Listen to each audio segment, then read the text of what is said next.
Welcome back, everybody, to another episode of the Blazer Victory Podcast. John Duncan here, and of course, I'm joined as always with both of my co-hosts, Darian Smith and Jimmy Marion.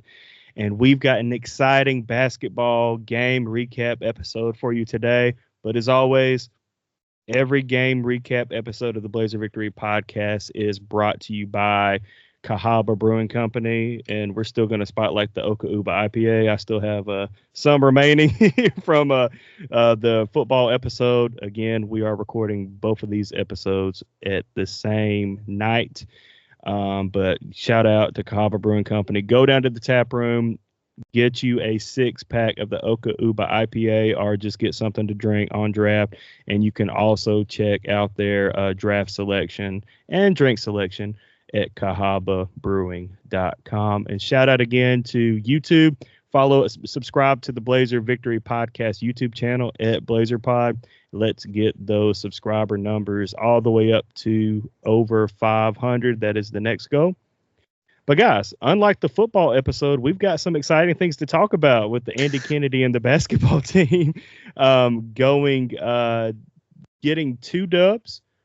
First, over Southern Miss, I think a really good Southern Miss team, and against Southeastern Louisiana. And I should have asked y'all before we recorded, do we want to talk about the most recent game first, or start with the Southern Miss game? What's y'all's preference?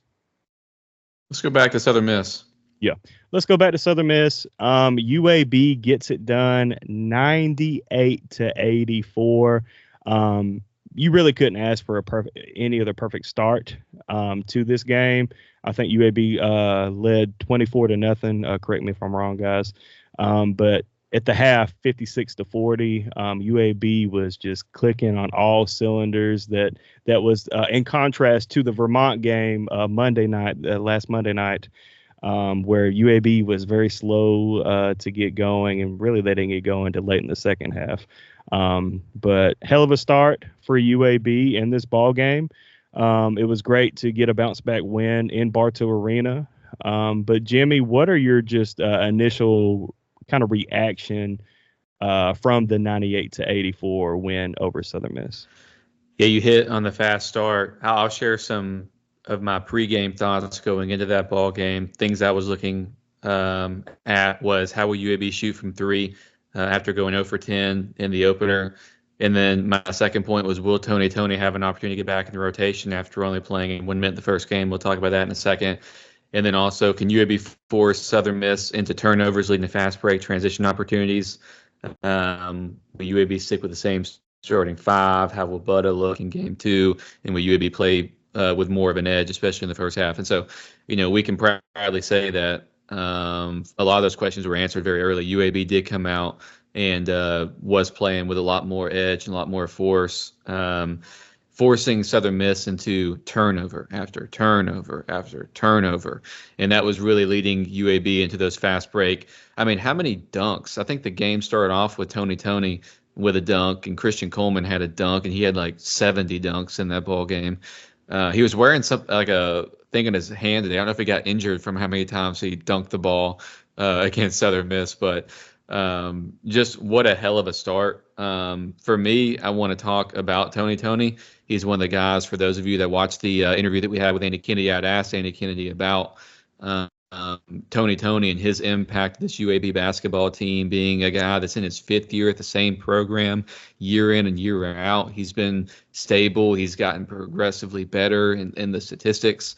And I was asking about just kind of what his impact's been like in that locker room.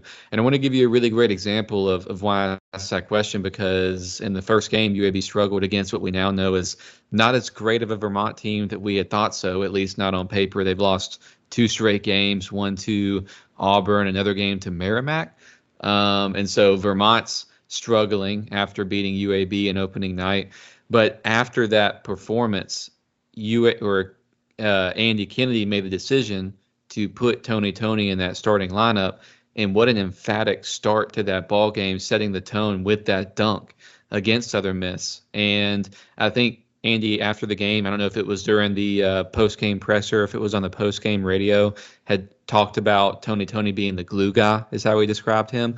And I think that's what you can do with guys that have been in your program for as long as Tony's been, is when you have this deflating kind of performance, you need a spark. You need something that's going to shake things up. He's a plug and play. And now we've seen Tony start in 2 straight ball games, and UAB's won both of those ball games. But I just wanted to give a shout out to Tony specifically. And then now we can get Darian's thoughts as well.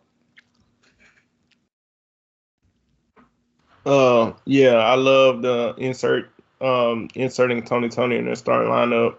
Like you said, I think another thing about basketball I think is important. And if you hear enough pods, you'll hear me talk about roles a lot. And I think the thing about Tony is like within his starting lineup, he has a well-defined role.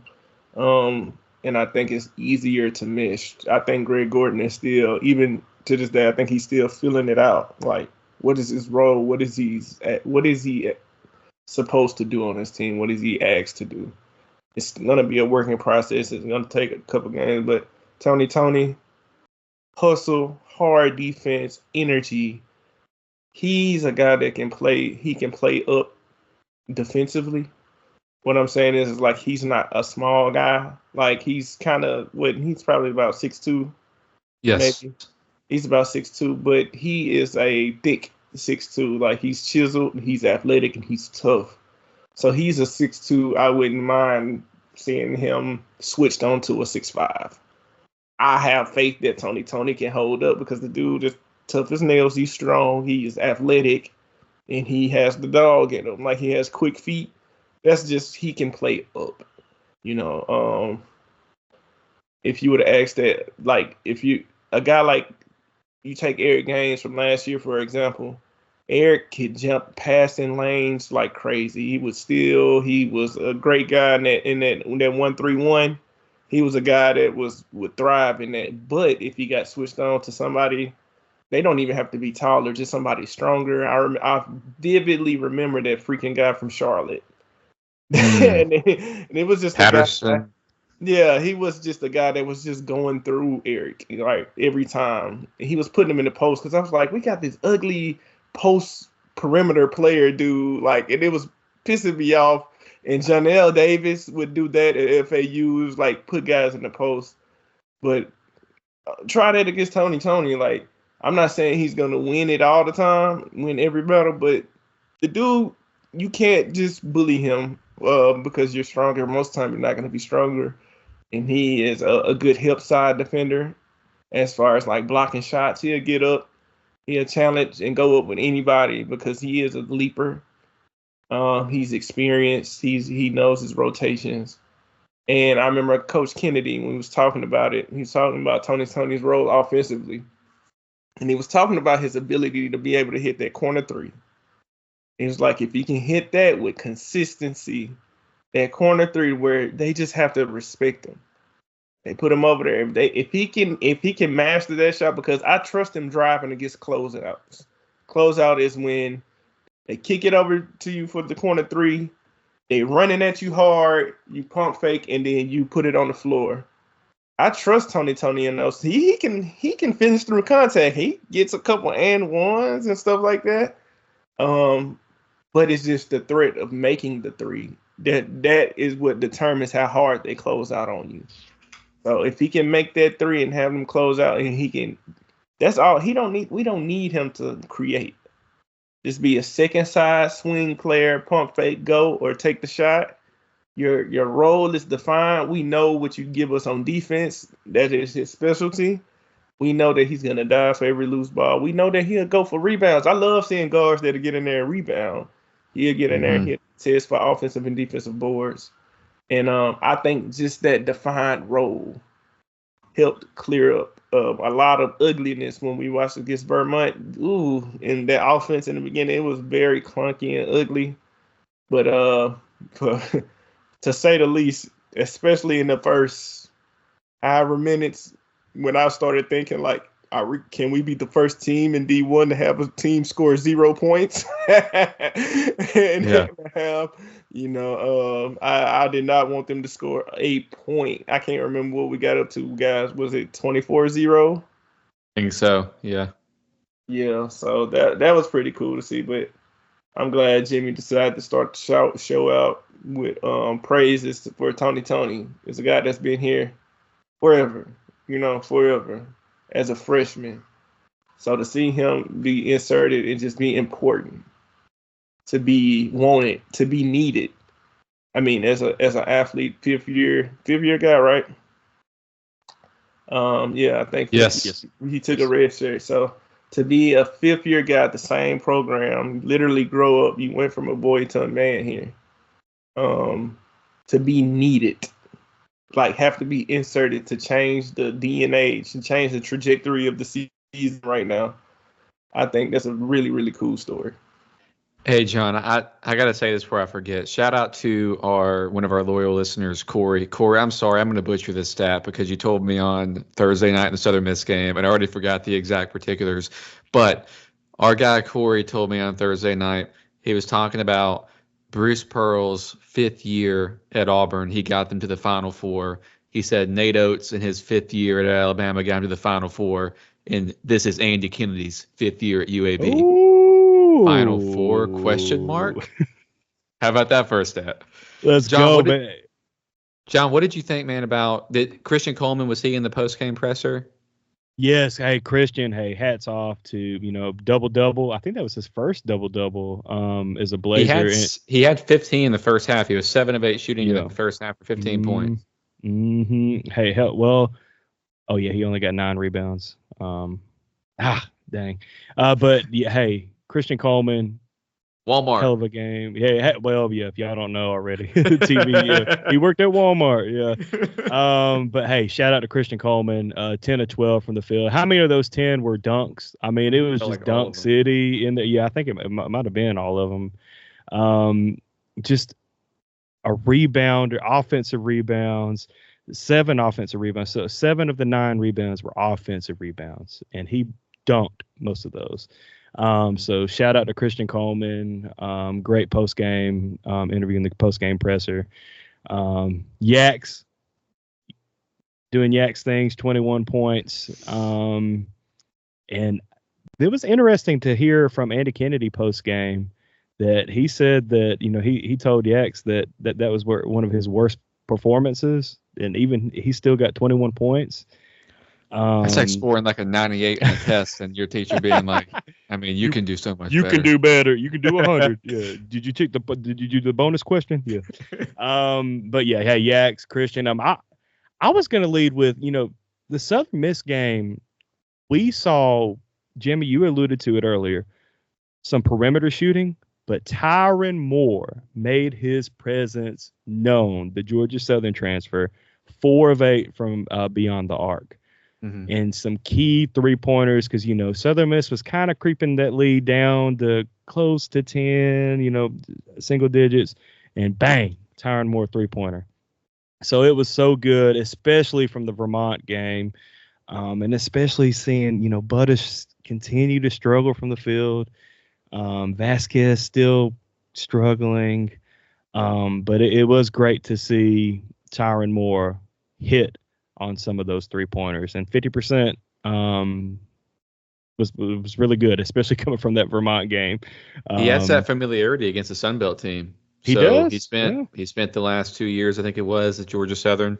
So I'm sure that he's had many good outings, and I hope that can carry over when we play Arkansas State a little bit later in non-con. But yeah, he came out and with a lot of confidence. I think at one point, I want to say he was like 4 for 5. Like he came out and hit a few of them, and that was like jelly-esque in terms of just the volume and like whatever. And we haven't seen that in a little while. So just to know that you have a guy like that on the bench that you can bring in a game in which you need perimeter shooting. I know we'll talk about the game against Southeast Louisiana. I don't think he scored, but just to have the potential where he's able to do that, it's going to hopefully win UAB some ball games this year. And that's the thing too, Jimmy. I mean, they're going to play what 9, 10, well, probably 9 guys each game, and you're going to need somebody to step up and shoot it well. And it just so happens Southern Miss was Tyron Moore. Southeast Louisiana, I mean, we'll talk about that in a few minutes, but you're going to need somebody to step up. And Andy Kennedy was asked post game of the Southern Miss game, was like, did you regret like not playing Tony as much as you did for the Vermont game? And we found out, hey, Tony had been battling some concussion protocol issues the week prior. And that made me extremely nervous, seeing him hit that floor the Southern Miss game right in front of us. But yeah, shout out, hey, Christian Coleman, MVP of this game. But I just definitely wanted to shout out, of course, Yaxel Lindeborg. In an off night, still scoring 21 points. I mean, an off night for Yaxel Lindeborg, right? Yeah, still scoring 21 points. But yeah, I just wanted to make sure to give props to Tyron Moore, the Georgia Southern, because we saw in this game in particular what he is capable of doing the rest of the year. Yeah, I think it's important, like in these first couple of games, to always see with teams at the G5 levels, kind of like, all right, what can you learn from each player, especially if you have new players. It's like, what can you learn each game? Like, because if you follow UAB basketball, it's going to be pieces that fit, and you have to figure out how to get these pieces to fit. Like, everybody has to do that at every level. But I was watching some highlights of the kid from Auburn, and this is like a 6'6", 6'7" wing guy, and he's just pulling up against Vermont. He's just going crazy from 3, right? So it's like, do you have to figure out where that piece fit, or is that piece is just gonna fit? Like, you know what I'm saying? Like, he can. It's a 6'7" wing pulling up from almost half court, just step back threes and everything. Like, you don't. Come on, man. But at UAB, you have talented guys in certain areas. That's why Yax is such like an anomaly, because it's like Yax is like, 21, 5, and 6. He's putting up stats like that, but he's like acting as a center, right? And he's like the main rim protector. Oh no, like he's getting the rebound and pushing it down court. That's something that they do at some of those other schools. Like, here we have specialties a lot of times. So a lot of times you have to figure out these talents, that how they're going to fit. So talking about Tyron Moore, it was important to see that game, even though we had a different outcome at Southeastern Louisiana, and he didn't shoot as well. We know, I hope he get comfortable taking those. Hey, they giving you some kind of space. That's your moment. Mm-hmm. If you eat up space, but with your shooting, your specialty should be Jilly like, as far as in like the confidence. I want to feel confident, even if you missed 5 in a row. I'm still like, but if you let him go, if you let him shoot, he's going to pull that thing, right? So I think it's still, the other new guys are still trying to figure it out. So if you look at like Iswero, sometimes he forces shots. You can tell.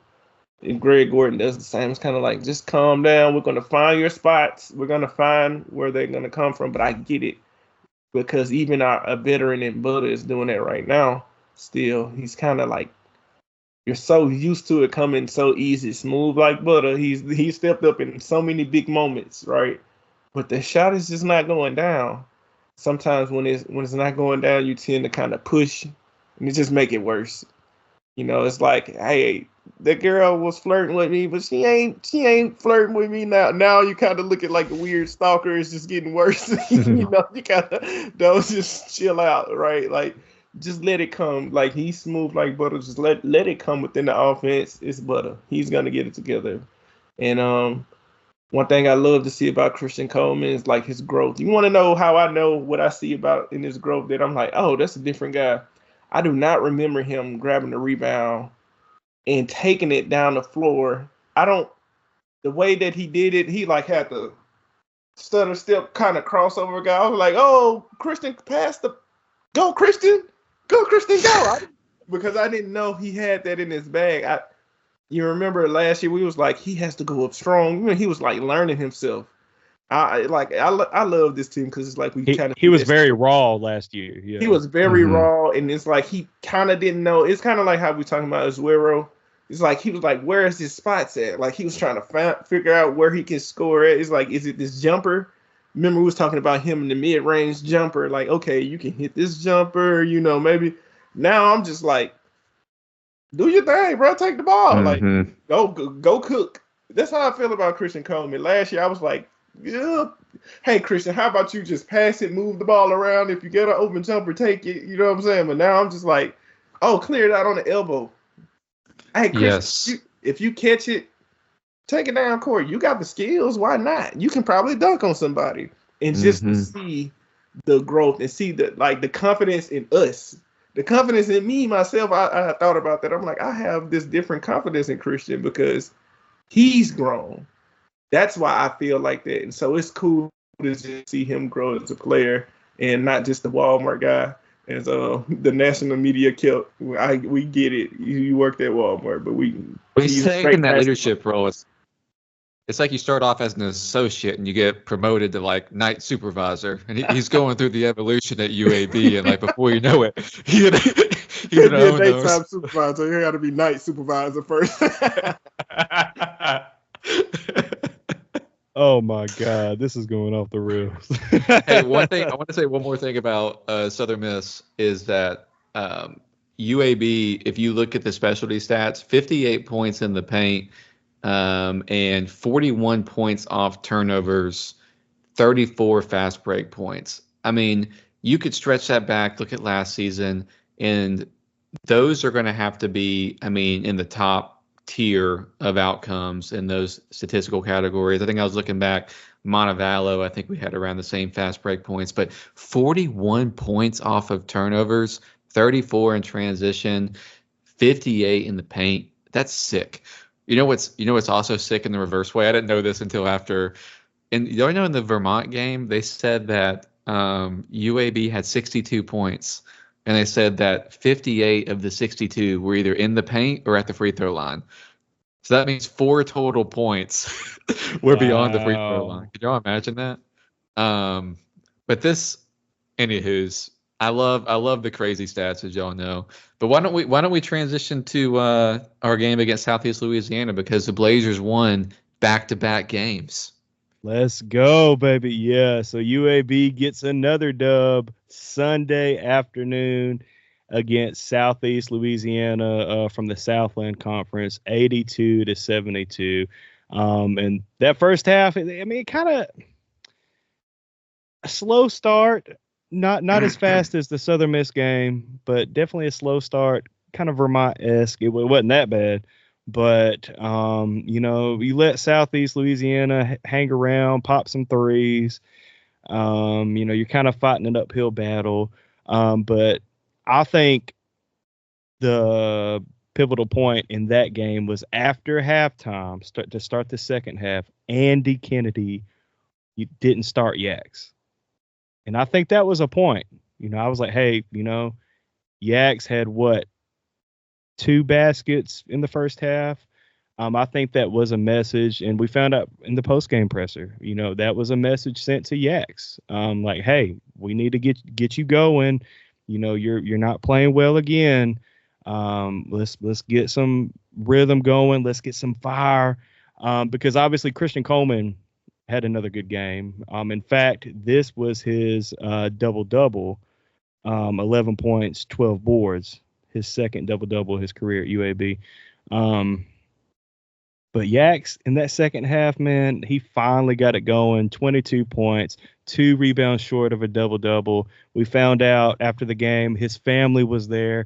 Really only the second time in Bartow in his UAB playing career that they were there. So that was a sweet moment for him and his family to embrace at the end of the ball game. But can you imagine, by the way, the decision by AK to like bench him for the second half and his family? Bold, man. That's bold. That's a bold thing. But AK has told us on our show earlier that he wants Yaks to have the highest usage rate like in the country. Like, that's what we were joking about the Southern Miss game, is like, this is complimentary of what AK thinks Yax is capable of. We were talking about first round draft picks on, the on the football show, but I mean, there's serious hope that Yax can be a NBA, not just a player, but somebody that might see his name called for the NBA draft. And I think that's how highly they think of him. And they're trying to squeeze every ounce of production out of him. And that's just another example. I think you saw it in the Vermont game too. In the second half, he did start, but he really flipped the script, was showing a lot more energy and playing better in that second half performance. And then this game too, I mean, again, Yax ends with a casual 9 of 8 or 9 of 10 shooting, perfect from deep, 2 of 2 shooting from the 3-point line, 22, 8, 5, a steal, 2 blocks, only 1 turnover in 36 minutes. I mean, how about that? Yeah, I think that's just, you get everything, because I had his stats up here. So if I'm an NBA scout, you say, okay, how tall is this kid? 6'9", 6'10", up in there? Check. Okay, how much does this kid weigh? Is he like, what y'all think Yax is? About a good 230, probably somewhere in there, you know. Oh, he's not a little guy. Check. Can he score 22 points? Check. Can he rebound 8 rebounds? Check. And that's on the light side for him. Can he play make 5 assists? At that size, at the 40, he's 5 assists. That's good. Check. Is he efficient? 9 for 10. Oh, that's really efficient. Check. Okay. Can he shoot? Is he just the inside guy? He probably just dominate. Oh, he's 2 for 2 for 3. Check. Is that kind of, oh man, he can shoot? Oh, well, can he shoot free throws? He's 2 for 2 for free throws, man. And he's just an offensive player. He got 2 blocks and a steal. Check. And he must just, 36 minutes, I know he turning the ball over. That's 1 turnover. Check. That's how you prove that a guy is league ready. You don't talk about it. Right? You go out there and you put it on paper, right? And you go out there and you play. So he shows every game that he has played in, these 3 games this year, he showed every kind of versatility point, and that's what NBA ball is nowadays. It's all about being versatile, being switchable. One thing I can say is, just as a team, just throwing some criticisms here, I have been disappointed in our lack of focus defensively.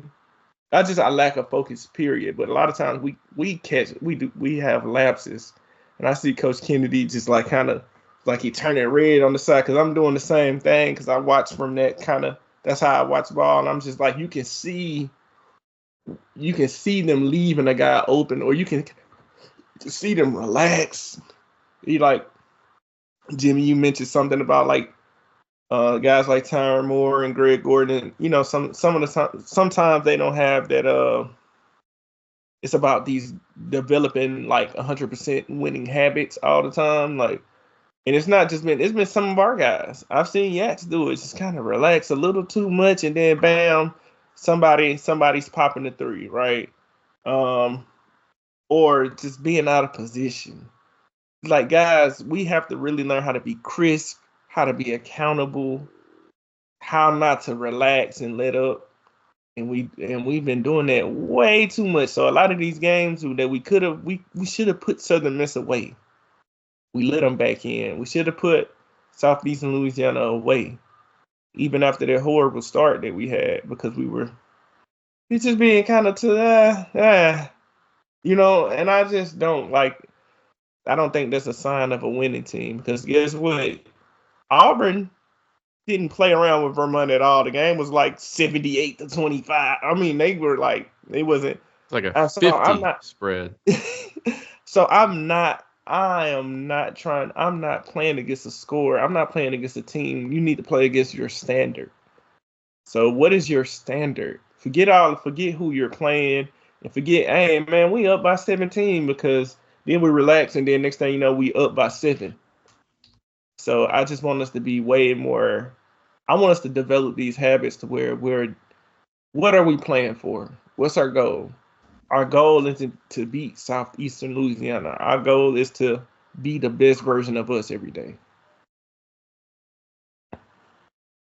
I think something to continue to monitor as we kind of get close to probably closing this one out is just we talked about the 9-person rotation. Like there's just so much there's so much opportunity here for guys to really find their strides. Darian touched on earlier, just finding where they fit in with this offense. And, we've had 3 games to touch on that. And I think it was AK in the post-game radio. He had talked about how these 48-hour, Vermont was on Monday, and then Southern Miss was on Thursday, and Southeast Louisiana was on Sunday. And, yeah, they've had time to, review the film and all that stuff, but they haven't had like a longer break to address some of these changes that they wish to make. And you're going to run straight into a team that's named High Point, and most people may have never seen High Point play a basketball game before, but they are ranked highly and, one of the darlings, thought to be one of the darlings of the mid-majors. And when you have an AAC team coming into their arena, I think I heard someone say it seats about 3,500. They're likely going to sell that game out. It's going to be one of the biggest non-con games that they could possibly have, and they can shoot the dang ball from 3. Like they've got at least 3, caliber guys. I think it was in their first game, going off memory here, but I'm pretty sure they hit in their first game 14 trays, and then they had. They were 7 of 10. John's got some special guest appearance. They were 7 of 10 the first half against Jackson State from deep. What up? So they're going to come. That's going to be a huge challenge for UAB come Friday. What do they got? They just wanted to. It looked like some artwork or a book. They want John to put him in the sleeve, don't you? Read a book. Hey, they tell you. Yeah. Hey, that was like the cutest. Noah, come back. Yeah, come back in. Yeah, that we need more of that. That was like the cutest little, like that was like so coordinated. Hey, people are not gonna like Noah's shirt. Elizabeth put a Alabama shirt on. He got the blur on it. We can't see anything.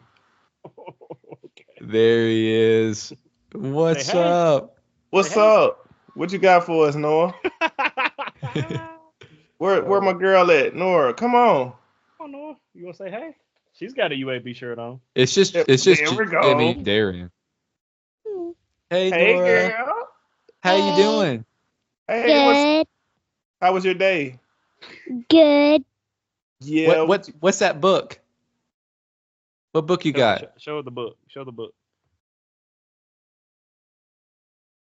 Hugs for Dad. Oh man. Oh, that is the cutest thing I've ever seen in my life. Like I listen. I might need to wrap this pod up. Can you say go Blazers? Go Blazers. Go Blazers. Let's go. All right, y'all go up there, and I'll be up there in a minute. How do you follow that up? That's a perfect segue to end. Hey, but for real, High Point, Jimmy, you were saying like they're 107 Ken Palm. They've got 3 good shooters, some really good shooters. It's a road opportunity. We know road basketball games in college are tough. I don't care where you are, let alone a good Big South opponent, that they are going to sell out that arena. Makes me nervous. But Chase Johnson, one of the 3-point shooters in their first game, I had it somewhere here. He went 9 of 11 from deep on his own. Jeez. 9 of 11. Can you imagine? Guard the 3. That'll be, and wouldn't that be better than our whole team and for each game, not combined, but like each game that's better than our whole team. Oh yeah. I think our season high from 3, we hit 0, then we had 7, then we had 6. So UAB's got 13 total threes, and they had 4. Oh man. So they're legit top 100 team. So what would this be? A quad 2 opportunity?